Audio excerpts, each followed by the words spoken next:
É isso aí, você chegou realmente até aqui. Eita, então significa que você já está realmente entendendo um pouco sobre as cores. E no vídeo passado eu falei sobre as cores primárias, cores secundárias e entrei ali dando uma pinceladinha sobre as cores terciárias. Lembrando que essas três cores aqui primárias que vocês estão vendo aqui, ela foi transformada nessas três cores secundárias, porém, nós precisamos o quê? Fechar esse ciclo. Eu simplesmente trouxe elas para cá, para esse círculo cromático. É isso que nós vamos aprender agora nesse vídeo, sobre o ciclo cromático. Até porque eu falei para vocês que no início da minha carreira, assim como eu comecei a aprender, muitos de vocês também ouviram ou vão ouvir falar sobre a estrela de Oswald. Porém, se você for entender aqui, nós vamos trazer a estrela de Oswald para dentro do ciclo cromático. Quer ver como? Se eu pego esta com esta e esta, que são as cores primárias, eu crio aqui uma estrela. E ao contrário também. Então eu posso fazer com que as primárias, juntamente com as secundárias, elas vão dar um formato de uma estrela. Olha que interessante. Essa aqui tem um triângulo para cima. Essa aqui eu tenho um triângulo para baixo. Porém, ficava muito limitado quando se falava sobre estrela de Oswald e não entendia que o amarelo ele pode ter tanto cores laranja bem clarinhos, amarelo até o laranja bem claro, quanto também um amarelo quase um verde limão.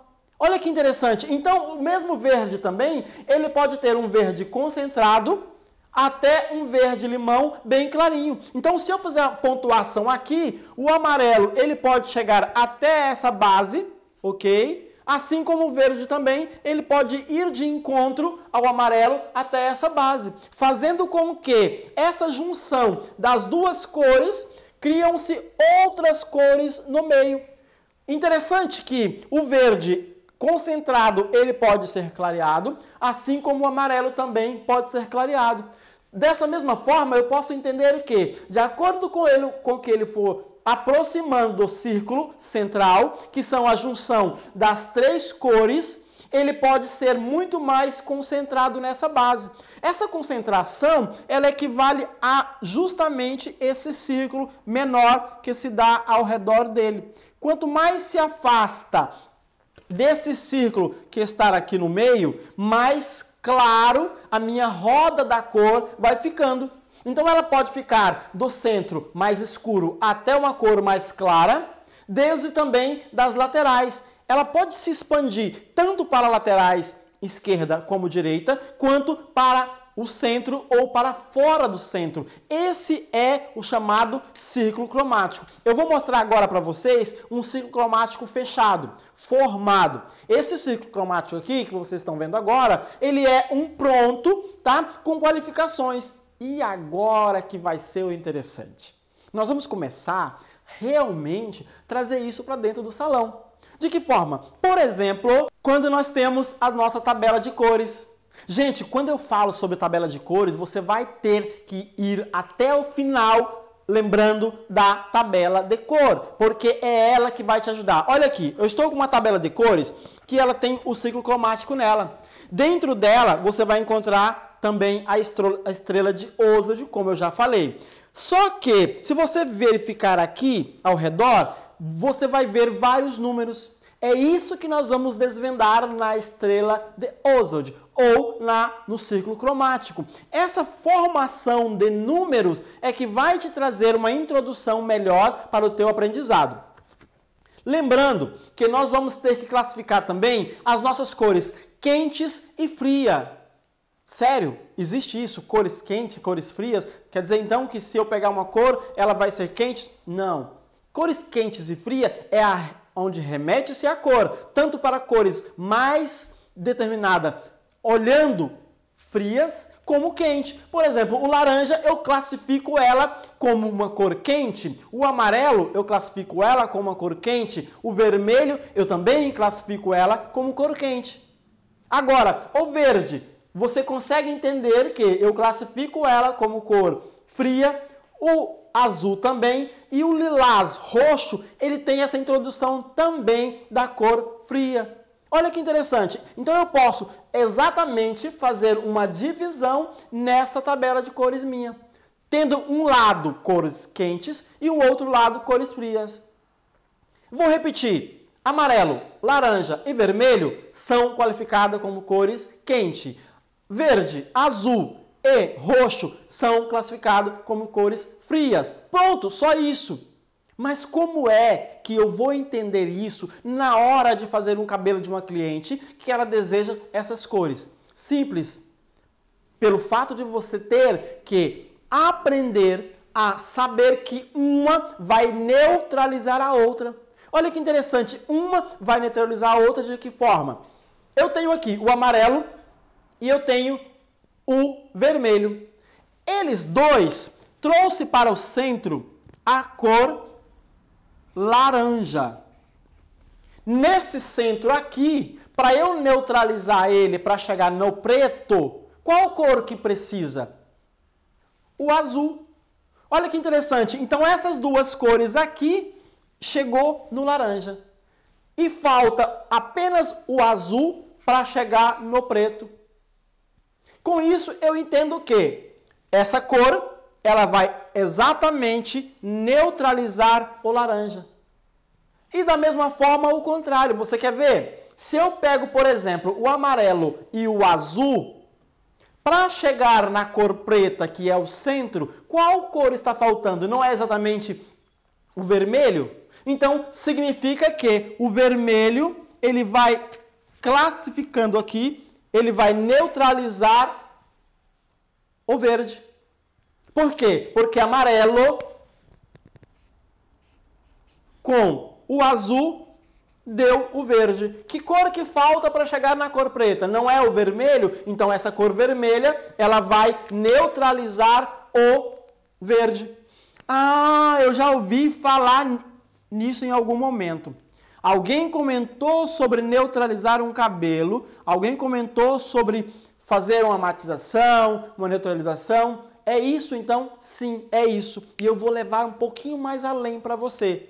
Isso vai fazer com que você daqui para frente tenha uma mente aberta para entender que na hora de fazer uma mistura de uma coloração, você precisar neutralizar, você vai identificar qual cor que está faltando. Se são 3, eu coloquei 2 e essas 2 primárias deu uma secundária, então falta exatamente a cor oposta. Exemplo, o verde, por exemplo, ele pode também, ao contrário, neutralizar o vermelho. Então, se eu tenho uma seta apontando para neutralizar a outra, eu posso fazer também uma outra seta aqui. Assim como essa seta aqui neutraliza o verde também vai neutralizar o vermelho. Assim como, por exemplo, o azul vai neutralizar o laranja também vai neutralizar o azul. Dessa forma, o amarelo também neutraliza o roxo e o roxo neutraliza o amarelo. Agora entendi. Agora eu realmente entendi. Então quer dizer que aquele shampoo violeta, roxo, violeta, ele é usado em cabelos loiros para neutralizar o amarelo? Isso! Touché! Aprendeu! Olha que interessante. Você lembra que no teu salão, ou alguém falou para você que o shampoo lilás, roxo, neutralizava o amarelo. Aí você colocou no cabelo, ou então alguém colocou e o cabelo realmente neutralizou. Então é isso que é interessante. Olha como as cores brincam, não só aqui na tinta guache, como também nas nossas colorações.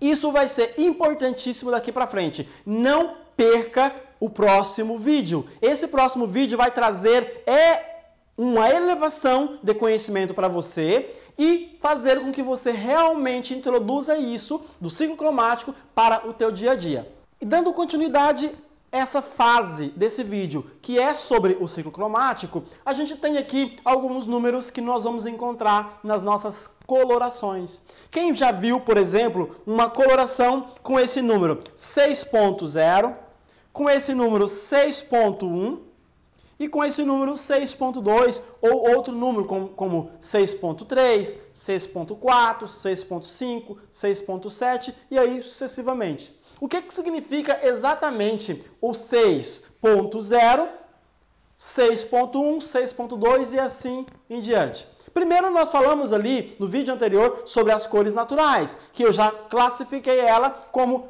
primeiro numeração antes do ponto. Agora nós precisamos entender que existe uma outra numeração após o ponto e essa numeração é que vai fazer diferença lá no círculo cromático. Aí é que entra a nossa fase de aprendizado sobre a numeração das colorações. Primeiro, coloração, só que depois vamos entrar também na fase da descoloração. Exemplo, a coloração 6.0, ela é uma qualificação das cores base. A qualificação da 6.1, que é justamente a introdução da numeração 1 aqui após o ponto, significa que ela existe uma outra cor junto com a cor base. Tá, não entendi. Então deixa eu explicar. Se você tem um cabelo natural, sem nenhum tipo de coloração nele, você pode classificar ele como ponto zero. Ah, agora entendi. Então, qualquer cabelo que é natural, virgem, não tem nenhum tipo de coloração nele, ele é alguma coisa ponto zero? Isso, porque o zero não é nada. Significa que nós não colocamos nada dentro dele. Ou aplicamos nada nesse fio de cabelo. Quando tem ponto 1, aí a gente entra em relação a cores que são, além de ser cores secundárias, são cores que são artificiais, cosméticas. Essas cores artificiais e cosméticas foi colocada naquele fio de cabelo. Então eu preciso qualificar também justamente o ponto 1, o ponto 2 e assim sucessivamente. Mas vamos concentrar nesse ponto 1 aqui para ficar mais fácil para você entender.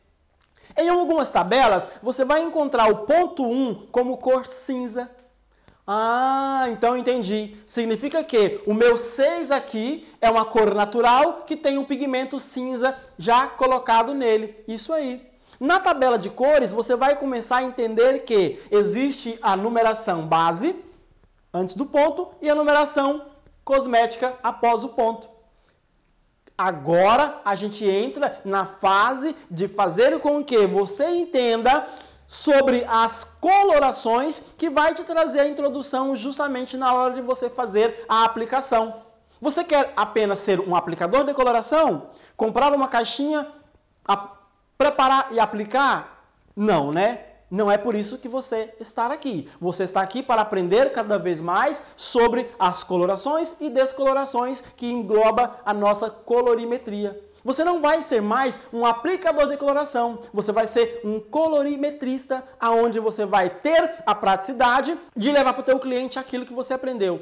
Agora nós podemos classificar da seguinte forma. A primeira base, cor como base, a segunda cor como fantasia. Então vamos começar realmente a qualificar essas cores fantasia. Por exemplo, sempre com palavras e letras que eu sempre coloco para vocês para ficar fácil o aprendizado. Exemplo, eu estou aqui com uma tabela. Essa tabela ela tem algumas numerações após o ponto, ok? Essa tabela vai me ajudar a entender o que significa melhor esse número após o ponto. Eu tenho aqui a primeira como cor natural, que é ponto 0. Eu tenho a segunda aqui, que é o ponto 1. Então eu vou classificar ela nessa tabela como cinza, é o que está nessa tabela. Não significa que todas as tabelas têm a mesma qualificação, cinza, mas a maioria delas trabalha originalmente como o ponto 1 como cinza. Então eu vou colocar aqui nesse ponto 1 acinzentado. Então eu vou colocar a letra A, C. O número 2 aqui nessa tabela, eu tenho ela com a cor verde, que é o mate. Então eu tenho a letra M, tá? De mate. Número 3, eu tenho ela nessa tabela como o dourado. Então seria ponto 3, 6.3. Na minha tabela eu encontro um loiro escuro dourado. Então eu posso colocar a letra D. Correto? E o número 4 aqui, eu tenho ele como loiro acobreado, uma cor cobre. Então, eu posso colocar a letra C de cobre, ok? Então, eu tenho aqui, vamos de novo, AC de acinzentado, que tem uma cor cinza, M de mate, que é a classificação do verde, o 6.3, que é o dourado, tá? Então, seria um loiro escuro dourado, e aqui eu tenho um 6.4, que seria um loiro escuro acobreado. Porém, essas tabelas, ela tem mais variações, como por exemplo, eu poderia classificar o 6.7 como uma cor marrom, certo? E assim sucessivamente. O que eu quero que você entenda sobre isso é que a qualificação da numeração ponto 0, ponto 1, ponto 2, ela é considerada como uma qualificação que tem uma cor fantasia, uma cor cosméticas. E aí é interessante entender. Mais uma vez, nós temos duas qualificações. Uma como ponto 0, que é a cor ND natural, e a outra como ponto 1, ou ponto 2, ou ponto 3, com uma cor fantasia. Então, você vai sempre ver N de natural, F de fantasia. Ô, José, mas para aí, e se tem alguma numeração e alguma coloração que tem mais de um número? Então tá, assista o próximo vídeo que você com certeza vai aprender tudo sobre isso. No próximo vídeo nós vamos começar a trabalhar justamente essa mudança de comportamento a respeito das cores. Então não perca, assista o próximo que com certeza também vai te ajudar a ter um maior conhecimento. Então fica fácil. Agora eu coloquei uma numeração, ainda continuando na base de um 6, ou melhor, na altura de tom de um 6, eu tenho aqui duas numerações após o ponto. Lembrando que, primeira cor natural, a segunda cor fantasia e uma terceira cor que seria uma cor reflexo. O que é uma cor reflexo? O que seria uma cor reflexo nesse caso? Vamos entender da seguinte forma. Eu tenho, por exemplo, o número 6 após o ponto como a cor vermelha. A cor vermelho, ele tem o quê? Uma cor fantasia em cima da cor natural. Mas se eu quero intensificar o vermelho, eu preciso aumentar ou colocar mais pigmento nessa cor. Então eu acrescento mais vermelho nele. Com isso, eu tenho um 6.66, que seria um intenso, ou seja, um vermelho intenso. Com isso, eu tenho na minha base de coloração, uma coloração no tom intenso. Então, com isso, eu vou encontrar na minha tabela um 6.66, classificando ele como um loiro escuro vermelho intenso. Olha que interessante, eu intensifiquei um número a mais, colocando mais cores. Tá, professor, agora é o seguinte, me explica um negócio que eu não entendi. Nesse caso do 6.66, ficou fácil, eu intensifiquei a cor. Mas quando é um caso, por exemplo, que eu tenho um 6.71, eita, já começou a ficar um pouco difícil, né? 6.71, o que seria? Aqui nesse mesmo vídeo, você pode voltar um pouquinho, ou até mesmo aqui você vai conseguir entender. O 7 ali seria o meu marrom, o 1 seria o meu cinza. Então eu tenho uma classificação de um loiro com tons marrom e uma intensificação do cinza. Olha que interessante, você tem um cabelo dourado, você precisa neutralizar ele, a tua cliente quer uma cor marrom, mas ela quer uma nuance, tá? Que tem ali um fundo cinza, e você vai e trabalha acrescentando justamente essa cor reflexo junto da cor que seria a sistematização da cor natural com a cor base. O que a gente tem que entender sobre isso é, toda vez que você ver uma numeração que está junto com uma outra, denominada a cor natural, você vai entender que essa cor, além dela intensificar ela tem o poder de não só ajudar a neutralizar, como também dar aquela cor reflexo, dando a posição de um cabelo marrom, mas com a tonalidade acinzentada. Ficou fácil agora para você entender como é a divisão da numeração, fazendo com que eu entenda o que é antes do ponto e após o ponto. Caso você tenha alguma dúvida, só para você entender melhor, se eu achar uma coloração dessa forma aqui, 7,71, significa que ainda continua na base do marrom, intensificando o cinza. Se eu encontro uma coloração 7,73, significa que o reflexo em cima do marrom é um dourado. Por que dourado? Porque essa numeração nós já aprendemos que ela é a cor dourada.